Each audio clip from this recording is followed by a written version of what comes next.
Welcome to Telangana వెలుగు. నేను మీ రాజు. ప్రస్తుతం మనతో పాటు అబ్దుల్ కలీం గారు ఉన్నారు, బీఆర్ఎస్ పార్టీ సీనియర్ నాయకులు. కలీం గారు, మొన్న స్పీకర్ తీసుకున్నటువంటి నిర్ణయాన్ని మీరు ఏ విధంగా చూస్తారు? ఎందుకంటే 5 మంది ఎమ్మెల్యేలు ఇంకా బీఆర్ఎస్ లోనే ఉన్నారు, కాంగ్రెస్ పార్టీలోకి రాలేరు. అండ్ సీఎం గారు కూడా అదే చెప్పారు, ఇప్పటికే 5,000 రూపాయలు వాళ్ళు నెలకు బీఆర్ఎస్ ఎల్పీకి ఇస్తున్నారు అని చెప్పేసి. సో ఇంకా వాళ్ళు మీ పార్టీలోనే ఉన్నట్టు చూసుకోవాలా? ఇప్పుడు అసలు ఏం ఆలోచించి ఆ ఎమ్మెల్యేలు ఇంకా బీఆర్ఎస్లో ఉన్నారని మేము అనుకోవాలి?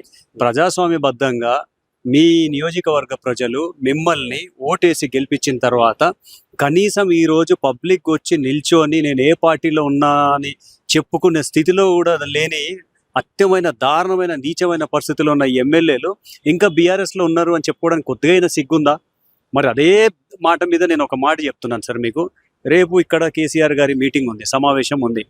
దానికి రాగలుగుతుందా? వచ్చే దమ్ము ఉందా ఆ 10 మంది ఎమ్మెల్యేలకు? బీఆర్ఎస్లోనే మేము కొనసాగుతున్నాం అని చెప్పేసి స్పీకర్కి మీరు ఒక అబద్ధపు లిఖితపూర్వకంగా రాసిచ్చినారు కదా, అనుకుందాం. మరి రండి రేపు, మీకు దమ్ము ధైర్యం, మీకు నిజంగా మీకు మగతనం ఉంటే మీరు రేపు వచ్చి ఇక్కడ కూర్చోండి. మరి సిగ్గు శరం ఆడమగ కానీ మాటలు మాట్లాడుకుంటా ఏ పార్టీలో ఉన్నామో ఆ పార్టీలోనే ఉండాలో అని చెప్పేసుకుంటా మళ్ళీ స్పీకర్ గారు కూడా కంప్లీట్గా సీఎం గారికి తొత్తుగా మారి ఆయన రాజ్యాంగ పదవిలో ఉండి కూడా ఆయనకి తెలిసి కండువలు వేయించుకున్నారు సీఎం గారితో.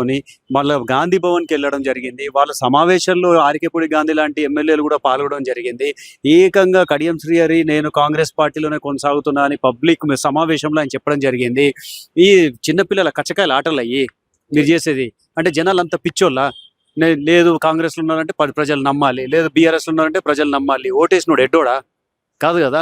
అంటే మీరు ఒక ప్రజాస్వామ్యబద్ధంగా ఎన్నుకొనబడ్డారు కాబట్టి మీరు చెయ్యండి మీ రాజకీయాలు. మీరు పార్టీలో లేకపోతే దమ్మున్న లీడర్ లాగా, అవును నేను మానేసిన, నేను బీఆర్ఎస్లో లేను, నేను కాంగ్రెస్లో ఉన్నా, అవసరమైతే నేను రాజీనామా చేసి మళ్ళీ గెలిచి చూపెడతా అని చెప్పేసి ఆ దమ్మున్న స్టేట్మెంట్ ఇవ్వండి. మీరు ఇదేంది అటుగాని ఇటుగాని టాపిక్లు? నేను చెప్పేది ఏంటంటే వాళ్ళకి ఏంటి, ఇప్పుడు 2 సంవత్సరాలు గడిచిపోయినాయి, ఏదో ఒకటి బట్టగాల్చి మీద వేయాలని చెప్పేసి లేదు మాకు ఎట్లాంటి గట్టి ఆధారాలు లేవు, బీఆర్ఎస్ ఎమ్మెల్యేలు ఇచ్చిన ఆధారాలు చాలా వీక్ ఉన్నాయి, వీళ్ళు 5,000 రూపాయలు ఇప్పటికి కూడా కట్ అవుతున్నాయి అని చెప్పేసి ఏం మాట్లాడుతున్నారు సార్ మీరు? ఏం మాట్లాడుతున్నారు? అదే బీఆర్ఎస్లో ఉండాలనుకుంటే మీరు గత సీఎం గారిని కలిసినప్పటి నుంచి మీరు ఇప్పటి వరకు ఒక్కసారి కూడా కేసీఆర్ గారిని ఎందుకు కలవలేదు? మీరు తెలంగాణ భవన్కి ఎందుకు రాలేదు? మన ఎన్నో ఇక్కడ ఎల్పీ మీటింగ్లు జరిగినాయి, పార్టీ క్యాడర్ మీటింగ్ జరిగింది, రాష్ట్ర స్థాయి సమావేశాలు జరిగినాయి, కేటీఆర్ గారి మరి దీక్షా దివస్లు జరిగినాయి. నేనేమంటున్నా అంటే మీరు అభివృద్ధి కోసమే మారాలి అనుకుంటే, అభివృద్ధి కోసమే ఆయన సీఎం గారిని కలవాలి అనుకుంటే ఏ ఎమ్మెల్యే అయినా వెళ్ళి కలవచ్చు. నా నియోజకవర్గంలో ఇబ్బందులు ఉన్నాయి సార్, చెయ్యండి అని చెప్పేసి. తర్వాత ఇంకా ఆయనకే తొత్తుగా మారి అక్కడే ఇంటి చుట్టూ తిరుక్కుంటా నేను బీఆర్ఎస్లో ఉన్నా అంటే అంత పిచ్చోళ్ళ, అంత అవలగాల జనాలు. నేను అనేది ఏంటంటే మీరు ఎంత ఏది చేసుకున్న స్పీకర్ గారు, ఈరోజు మీరు ఎంత ఒక పిరికితనంగా మీరు వ్యవహరించారు. మీరు అంత పెద్ద రాజ్యాంగబద్ధ కుర్చీలో ఉండి మీరు ఒక వన్ సైడెడ్గా మీరు ఎట్లా అవుట్పుట్ ఇస్తున్నారు అనేది కూడా ప్రజలు చాలా క్లియర్గా చూస్తున్నారు, గమనిస్తున్నారు. దానికి తగ్గట్టే మీకు జస్ట్ 2 ఇయర్స్లా 4,031 సర్పంచ్ సీట్లను గెలుచుకొని ఏది మా గుర్తు లేకుండా మా సత్తా చాటినాం మేము. దమ్ము ధైర్యం ఉంటే రేవంత్ రెడ్డి వెంటనే జెడ్పీటీసీ ఎంపీటీసీ ఎలక్షన్స్ డిక్లేర్ చేస్తే పార్టీ గుర్తు మీద మేము ఏ రేంజ్ లో మా వే వస్తుంది కూడా మేము ప్రూవ్ చేసుకుంటాం. కొంతమంది ఏమో 3,000 వచ్చినాయి అండ్ దాదాపుగా 8,000 దాకా, 7,500 8,000 దాకా కాంగ్రెస్ కి వచ్చిందంటే, సో మీరు ఎక్కడ కాంపిటీషన్ ఇచ్చినట్టు కాంగ్రెస్ కి? నేను చెప్పేది ఏంటంటే బ్లాక్ అండ్ వైట్ గా గెలిచిన సర్పంచ్లు అందరిని ఒక క్యూ కట్టిపిద్దాం. మా దగ్గర ఉన్న లెక్క ప్రకారంగా 31% 4,031 సర్పంచ్లు మేము గెలిచినాం. నంబర్ 1. నంబర్ 2, మీరు గెలిచిన దాంట్లో కూడా ఎన్ని కేసులు మీరు బెదిరించి హత్యా రాజకీయాలు చేసి దాడులు చేసి వాళ్ళ భూములను తనఖా పెట్టి చేసుకొని వాళ్ళకి రాత్రి ఇంటికి పోయి బయటికి తీసుకొచ్చి కట్టేసి కొట్టి, ఒక కోటపల్లి ఉంది చెన్నూరు నియోజకవర్గంలో, 3 సార్లు రికౌంటింగ్ పెడతావా? నీకు సిగ్గుంటే 3 సార్లు రికౌంటింగ్ పెడతావా? 3 సార్లు రికౌంటింగ్లో కూడా బీఆర్ఎస్ అభ్యర్థి గెలిచిన తర్వాత 4వసారి బ్యాలెట్లు ఎత్తుకపోతావా?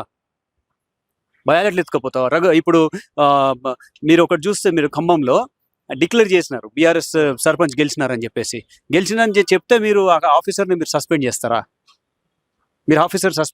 మీరు ఎట్లాంటి రాజకీయాలు చేస్తున్నారు? నేను చెప్పేది ఏంటంటే ఇవన్నీ లంగ పనులు దొంగ పనులు చేసిన తర్వాత దాదాపు ఒక 800 మందిని 1000 మందిని మీరు లాక్కున్నారు, బెదిరించి భయపెట్టించి.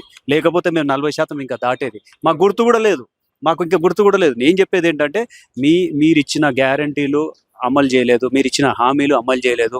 మీరు యూరియా కోసం యాప్ తీసుకొచ్చినోడు ఎవడు సార్? నాకు అర్థం కాదు. ఇంత ముందే కేసీఆర్ గారు కేటీఆర్ గారు చాలా క్లియర్ గా చెప్పారు, ఇప్పుడు మనం ఓడిపోతే మళ్ళీ చెప్పులు మీరు క్యూలో పెట్టి పోవాల్సి వస్తుంది యూరియా కోసం అని. 100% అదే జరుగుతుంది. ఇప్పుడు సర్పంచ్ ఎన్నికల్లో మీకు చావు తప్పి కన్ను లొట్టబోయింది అనడానికి రీజన్ కూడా ఇదే. అంటే గ్రామీణ ప్రాంతాల్లో గ్రామాలలో మీరు ఎవరిని పట్టించుకోవట్లేదని చెప్పేసి గ్రామ ప్రజలు సర్పంచ్ ఎన్నికల్లో మీకు గుణపాఠం నేర్పారు. రావడానికి ఇది ఒక ముందడుగు అనుకోవచ్చా? ఇది చాలా పెద్ద విజయం సార్. ఇది ఒక విజయ సంకేతం. ఇది డెఫినెట్లీ చాలా పెద్ద లెవెల్లో గెలుస్తున్నాం. రాబోయే ఇప్పుడు ఆయనకు అంత దమ్ము ధైర్యం ఉంటే ఇప్పుడు డైరెక్ట్ ఎలక్షన్స్ పెట్టాలి. ఆయన జిహెచ్ఎంసీ కార్పొరేషన్ ఎలక్షన్ పెట్టాలి, మున్సిపల్ ఎలక్షన్స్ పెట్టుకోవాలి, జెడ్పీటీసీ పెట్టుకోవాలి. మేము ఏందో మా సత్తా చూపెడతాం. నువ్వు ఎందుకు వెనకపోతున్నావు? నువ్వు ఏకంగా మీటింగ్ పెట్టేసి కేసీఆర్ గారి మీద కేటీఆర్ గారి మీద మళ్ళీ నువ్వు మాటలు మొదలు పెట్టినావు. హరీష్ రావు గారు కేటీఆర్ గారిని డివైడ్ చేసి మాట్లాడుతున్నావు అంటే ఇది డైవర్షన్ అని క్లియర్ అర్థమవుతుంది. అండ్ రేపు కేసీఆర్ గారు రాబోతున్నారు కదా, కేసీఆర్ గారి తోటి మళ్ళీ కంబ్యాక్ అనుకోవచ్చా, లేకపోతే కార్యకర్తల ఉత్సాహం అనుకోవచ్చా? ఏ విధంగా చూడవచ్చు రేపు కేసీఆర్ గారు రావడాన్ని? కేసీఆర్ గారు కంబ్యాక్ కాదు, డే 1 నుంచి ఆయన కంబ్యాక్ లోనే ఉన్నారు. ఆయన దిశానిర్దేశం అనుగుణంగానే కేటీఆర్ గారు హరీష్ రావు గారు అద్భుతంగా ఎగ్జిక్యూట్ చేసుకుంటూ పార్టీని ఒక మంచి మళ్ళీ డే 1 నుంచి కేసీఆర్ గారు ఎట్లయితే దిశానిర్దేశం చేస్తున్నారో అదే డే 1 నుంచి కేటీఆర్ గారు గ్రౌండ్ లో ఉండి మేము పార్టీ పవర్ లో ఉన్నా లేకపోయినా కూడా రెండో రోజు నుంచే మేము పబ్లిక్ లో ఉండి ఈ 2 సంవత్సరాల్లో మళ్ళీ ఒక గాడిని తీసుకొచ్చి పార్టీ ఏ రేంజ్ లో ఇప్పుడు విజయ తీరాలు చేస్తుంది అన్నది ఈ సర్పంచ్ ఎలక్షన్స్ ఒకటి మనకు నిదర్శనం. రెండోది ఇప్పుడు డెఫినెట్ గా ఇప్పుడు మాకున్న సమాచారం ప్రకారం జనవరిలో డెఫినెట్లీ మెంబర్షిప్ డ్రైవ్ జరుగుతుంది. బాడీస్ వేసుకుంటున్నారు. 2nd ఇయర్ అయిపోతుంది కాబట్టి 2nd, 3rd ఇయర్ దాకా బాడీస్ కూడా చాలా గట్టి పడతాయి. సో ఒక పర్ఫెక్ట్ ప్లానింగ్ తో కేసీఆర్ గారు ఉంటారు. ఎల్లప్పుడూ క్యాడర్ కి అద్భుతమైన దిశానిర్దేశం చేస్తున్నారు. రేపు ఆయన రాక మేము కూడా ఎంతో ఉత్సాహంగా చూస్తున్నాం. కేసీఆర్ గారికి అసలు ఒక అన్నా పైసా ఉందో కూడా సరితూగని మనిషి రేవంత్ రెడ్డి. సో మేము రేవంత్ రెడ్డి కేసీఆర్ గారికి ఛాలెంజ్ అని మేము అనుకోము. డెఫినెట్లీ మా ప్లానింగ్ లో మేము ఉన్నాము. గవర్నమెంట్ ఏదైతే ఇప్పుడు వాళ్ళ ప్రదర్శన ఎంత దరిద్రంగా తయారైందో, ఇప్పుడు చిన్న పిల్లలు చనిపోతే ఆయన ఎటకారంగా నవ్వుతున్నారు. మీడియా వాళ్ళు క్వశ్చన్ అడిగితే ఎటకారంగా నవ్వుతున్నాడు. ఆయన చనిపోయారా మీరు ముందు తెలుసుకొని రండి. పిల్లలు చనిపోయిన బాడీలు చూపెడితే ఉంటే కూడా ఆయనకు నమ్మే పరిస్థితిలో లేడు. ఆయన మళ్ళీ విద్యాశాఖ మంత్రి అని, ఇప్పుడు మున్సిపల్ శాఖ మంత్రి కూడా ఆయన. నిన్న మీరు చూశారు గండిపేటలో సీవరేజ్ వేస్ట్, అక్కడ సెప్టిక్ ట్యాంక్ వేస్ట్ గండిపేటలో తాగునీరు దాంట్లో కలుషితం అవుతుందంటే జనాల ఆరోగ్యంతో ఎంత చెలగాటం ఆడుతున్నాడు రేవంత్ రెడ్డి. దాని మీద సమీక్ష చేసే ఆయన టైం లేదు. మెస్సీ పిసి అనుకుంటా ఈ మేస్త్రి 100 కోట్లు నాశనం చేసుకున్నాడు. అక్కడ మీరు డేరాలు వేసేసుకొని మీరు ఫ్యూచర్ సిటీలో 100 కోట్లు పైన ఖర్చు పెట్టి 200 కోట్లు ఖర్చు పెట్టి టెంపరీ టెంట్ హౌస్ లో అక్కడ ఆయన తెచ్చిపెట్టిన తెలంగాణ తల్లిని రోడ్డు మీద పడేసినా కూడా పట్టించుకున్న నాదులేడు. అంటే నీ ఎంత ఇది పైన పటారంలోన లోటారంలో తయారైంది కాబట్టి. సో మేము మా ప్లానింగ్ ప్రకారం పోతున్నాం. 100% ఏ ఎన్నికలు వచ్చినా 100% గెలుస్తాం.